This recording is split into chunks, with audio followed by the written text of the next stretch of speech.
గురుగారు నమస్కారం. గురుగారు జై శ్రీమన్నారాయణ. పునర్వసు నక్షత్రం వాళ్ళది ఉద్యోగం, విద్య, వీళ్ళ విద్య కానీ ఉద్యోగం, అలాగే వివాహ స్థితి ఎలా ఉంటుంది, వీళ్ళ జీవితం ఎలా ఉంటుంది ముందుగా? పునర్వసు నక్షత్రం ఇది వచ్చేసి 3 పాదాలు మిథున రాశిలోను, ఒక పాదం 4వ పాదం వచ్చేసి కర్కాటక రాశిలోను సంచరిస్తూ ఉంటుంది. ఈ పునర్వసు నక్షత్రం అనేది గొప్ప విశేషవంతమైన నక్షత్రం అని చెప్పొచ్చు. మొండిగా, మూర్ఖంగా, చెప్పింది వినకుండా వాళ్ళ పని వాళ్ళు చేసుకునే నక్షత్రమే ఇది. ఈ పునర్వసు నక్షత్రం వాళ్ళు చేసిన పనులు ఎలా ఉంటాయి అంటే కనుక చేసేదాకా ఎదుటి వాళ్ళకి ఇబ్బంది కలిగిస్తాయి, చేసిన తర్వాత మాత్రం అబ్బా దేవుళ్ళ మొక్కుతారు అన్నమాట, బాహుబలిలాగా. అలా ఉంటుంది అన్నమాట పునర్వసు నక్షత్రం. ఎవరికి అర్థమవ్వరు, అంత ఈజీగా అర్థమయ్యేటువంటి వ్యక్తులు కాదు వీరును. కానీ ప్రతిదీ కూడా ఎదుటి వారి మీద ఉన్నటువంటి కోపమే కాదు, తాపమే కాదు, పగే కాదు, కక్షే కాదు, ప్రేమ అభిమానం కూడా చెప్పుకోలేరు వీళ్ళు, ఎక్స్ప్రెస్ చేయలేదు. దానివల్ల చాలా నష్టపోతారు వీరు. ప్రతి ఒక్కటి ఎదుటి వాళ్ళతో కనీసం ఏదైనా పాలు పంచుకుంటే కొంతనే ఉంటుంది. అలా లోపల పెట్టుకుని లావ్ అవుతూ ఉంటారు వీళ్ళు. లావై అందరూ అనుకుంటారు వీడికి స్టమక్ వచ్చిందా ఏమో పాడు అనుకుంటారు. అంత లావ్ అయిపోతుంటారు అన్నమాట. అంటే వాళ్ళ లోపల ఉన్న ఫీలింగ్స్ ఏది ఎక్స్ప్రెస్ చేయలేరు. ఇక వాళ్ళే నైట్ పండుకున్నప్పుడు చెప్పుకుంటూ పడుకోవాలి, పక్కన వాళ్ళు ఎవరు లేకపోతే అక్కడ ఒంటరిగా అక్కడ నుంచి సముద్రంకి, చెరువుకో, నదికో స్నానానికి వెళ్ళినప్పుడు చెప్పుకుంటూ ఉండాలి. ఇక ఓకే, ఇంకా స్నానానికి పోలేదు అన్నట్టుగా మాట్లాడుకోవాలి. అయితే ఈ పునర్వసు నక్షత్రం ఏంటంటే విద్యాబుద్ధులు బాగా చదువుతారండి. లాస్ట్లో మాత్రం చాలా దెబ్బేసిపోతుంటారు పాపం. అంత పోటీ పరీక్షల్లో బాగా వస్తారు, రాణిస్తున్నారు కదని చెప్పి ఏ సీఏకో కలెక్టర్ కానో రావాలని చెప్పి చూసి పోటీ పరీక్షలో పాల్గొంటారు. అది అక్కడ మాత్రం ఇలా దెబ్బడిద్ది, గట్టిగా పడిద్ది.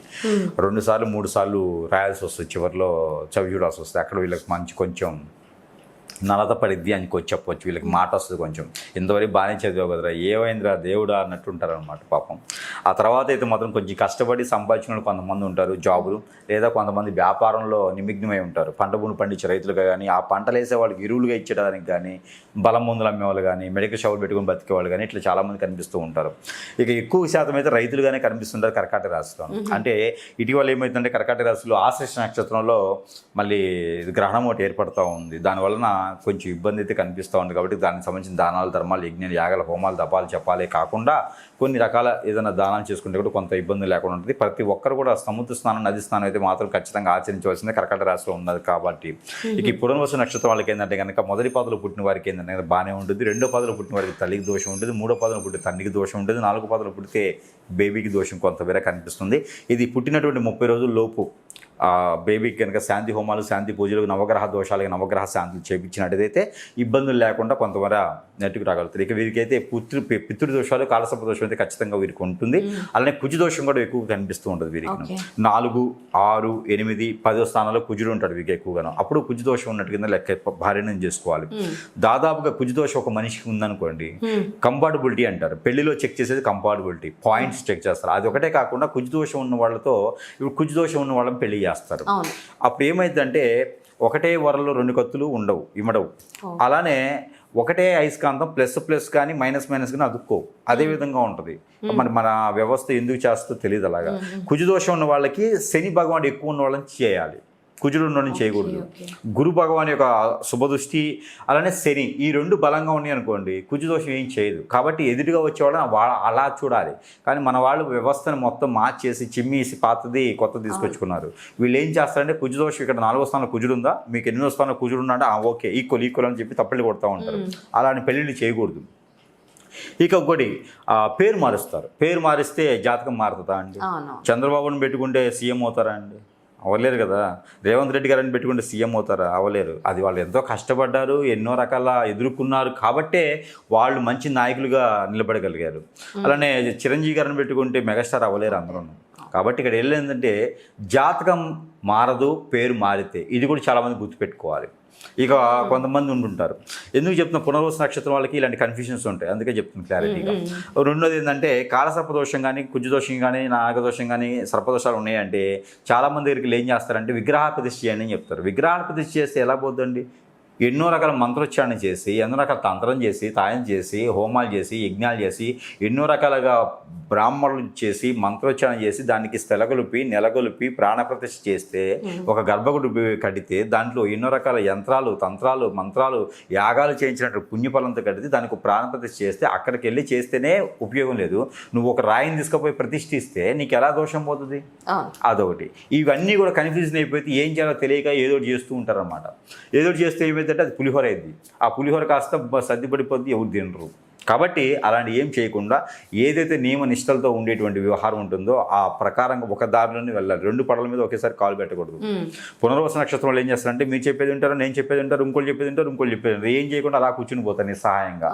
అలా కాకుండా మనం ఏం చేయాలనుకుంటే మనకు ఆలోచన ఉండాలి, మనకి నిర్ధారణ ఉండాలి, మనకి చైతన్యం ఉండాలి. ఆప్గే సున్నా ఏకీకరణ అంటే 10 మంది వినాలి, మనం నచ్చింది చేయాలి. ఈ నినాదంతో మనం ముందుకు వెళ్తే ఏ నక్షత్రం వాళ్ళకైనా బాగుంటుంది. అందులో పునర్వసు నక్షత్రం వారికి ఇంకా జీవితంలో చిన్న వయసులోనే సెటిల్ అయ్యేదానికి ఎక్కువ అవకాశం ఉంటుంది. వీరి జీవితంలో 22 సంవత్సరాల లోపు ఖచ్చితంగా సెటిల్ అయిపోవాలి. లేకపోతే ఆ తర్వాత 36 సంవత్సరాల వరకు కొంచెం ఇబ్బందిగానే ఉంటుంది వీళ్ళ నక్షత్ర ప్రకారంగా, దశల ప్రకారంగా. అలానే ఈ పునర్వసు నక్షత్రం వారికి ఇంకొక అదృష్టం ఏంటంటే 22 సంవత్సరాల లోపు ఆడపిల్లలకి, 25 సంవత్సరాల లోపు మగపిల్లలకి పెళ్ళి అయిపోద్ది.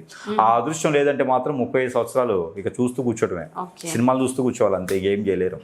ఇకపోతే రాజకీయ రంగం వీరికి ఏంటంటే కొంత పదవులు అయితే బాగానే వస్తాయి, కానీ ఆ పదవిని కాపాడుకోవాలి జాగ్రత్తగా. మంత్రులను పెట్టుకొని వాళ్ళ కింద శ్రేయోభిలాషం పెట్టుకొని సలహాదారులను పెట్టుకున్నాను మాత్రం ఖచ్చితంగా వీరు కూర్చుని దగ్గరే కూర్చుని పోతారు, వాళ్ళందరూ పై స్థాయికి వెళ్ళిపోతారు. కాబట్టి వీళ్ళ సలహాలతోనే పాలించేలాగా ఉండాలి. ఎప్పటికీ కూడా నేను చెప్పదగింది ఏంటంటే వీళ్ళ సలహాలు తీసుకొని వీళ్ళు మాత్రమే బాగుపడతారు కాబట్టి వేరే వాళ్ళ సలహాలు తీసుకున్నారని మాత్రం అడుగంటి పోతారు. ఈ పునర్వసు నక్షత్రాలకి ఈ దరిద్రం అయితే ఒకటి ఉంటుంది. ఇక వీరికి కలిసి రాని దశ ఏమైనా ఉందంటే కేతు దశ వీళ్ళకి కలిసి రాదు, శని దశ వీళ్ళకి కలిసి రాదు. కలిసి వచ్చే దశ ఉందంటే కనుక రవి దశ బాగా కలిసి వస్తుంది వీరికి, శుక్ర దశ బ్రహ్మాండం కలిసి వస్తుంది, చంద్రుడి దశ అయితే ఇక చెప్పే అవసరం లేదు, బీభత్సం కలిసి వస్తుంది. ఈ 3 దశలు వీరికి ఎక్కడి నుంచి ఆస్తులు వస్తాయి, అంతస్తులు వస్తాయి, పేరు ప్రఖ్యాత, హోదా, డబ్బు, పలుకుబడి అన్ని రకాలు వస్తూ ఉంటాయి. ఇక వీరు వ్యాపారం చేసుకోవాలనుకుంటే కనుక మర్చెంట్ షాప్స్, సూపర్ మార్కెట్ అవన్నీ పెట్టుకోవచ్చు. హోటల్స్ రంగంలో బాగుంటుంది, మెడికల్స్ రంగంలో బాగుంటుంది. అలానే వీళ్ళకి ఫుడ్ కోర్ట్స్ కూడా చాలా అద్భుతంగా ఉంటాయి. ఇలాంటి రంగాల్లో ముందుకెళ్ళచ్చు. జాబులు కావాలంటే సాఫ్ట్వేర్ రంగం బాగుంటుంది, హార్డ్వేర్ రంగం బాగుంటుంది, ఇంకేదైనా ఫ్యాషన్ డిజైన్ లాంటివి కూడా జాబ్స్ బాగానే ఉండే వాళ్ళు కదా, ఆ సెలబ్రిటీగా కూడా ప్రయత్నం చేసుకోవచ్చు. మంచి ఆకట్టుకునే తత్వం ఉంటుంది వీరి దగ్గర. ఇక వీరి దగ్గర ఉన్నటువంటి మూర్ఖత్వానికి ఏంటంటే కొంచెం జంతువులను పెంచుకోవడం కానీ, వాటి నుంచి వచ్చేటువంటి వనరులు అమ్ముకోవడం కానీ, పంట పండించే రైతులుగా కూడా వీరికి అద్భుతంగానే ఉంటుందని చెప్పొచ్చు. ఇక వీరికి కలిసి వచ్చే కలర్ ఏంటంటే గచ్చకాయ colour, coffee colour, light blue colour, sky blue colour కూడా వీరికి అద్భుతంగా కలిసి వస్తుంది. ఇక వీరికి నెంబర్ కూడా కావాలంటే 2, 4, 6, 8 ఈ 4 నెంబర్లు కూడా వీరికి అద్భుతంగానే ఉంటాయి. అంటే లక్కీ నెంబర్స్ కూడా వీరు తీసుకోవచ్చు. అలానే వీరికి పెళ్లి చేసుకునేటువంటి రాసులు కావాలనుకుంటే కనుక సింహరాశి వాళ్ళని చేసుకోవచ్చు, కన్యారాశి వాళ్ళని చేసుకోవచ్చు, వృశ్చిక రాశి వాళ్ళని చేసుకోవచ్చు, ధనుసు రాశి వాళ్ళని చేసుకోవచ్చు. ఇక వీరు మేషరాశి వాళ్ళని, మీనరాశి వాళ్ళని కూడా చేసుకోవచ్చు. అద్భుతంగానే ఉంటుంది. ఇక వీరికి తొందరగా పెళ్లి చేసుకుంటే జీవితంలో సెటిల్ అవుతారు. పెళ్లి అయిన తర్వాత సెటిల్ అవుతారు తప్పితే పెళ్లికి ముందు సెటిల్ అవ్వాలంటే కొంచెం కష్టమైనటువంటి వ్యవహారమే. ఇక వీరికి ఇంట్లో పాత వస్తువులు కానీ, ఇంకేమైనా ఇంకా మనుషులు లేకుండా వస్తువులు ఉంటే కనుక ఆ వస్తువులన్నీ కూడా నీటి పాలుగా అగ్నికి ఆహుతిగా చేస్తూ ఉండాలి. ఇక వీరు తినకూడని ఏమైనా ఉన్నాయంటే కనుక పొట్లకాయ తినకూడదు.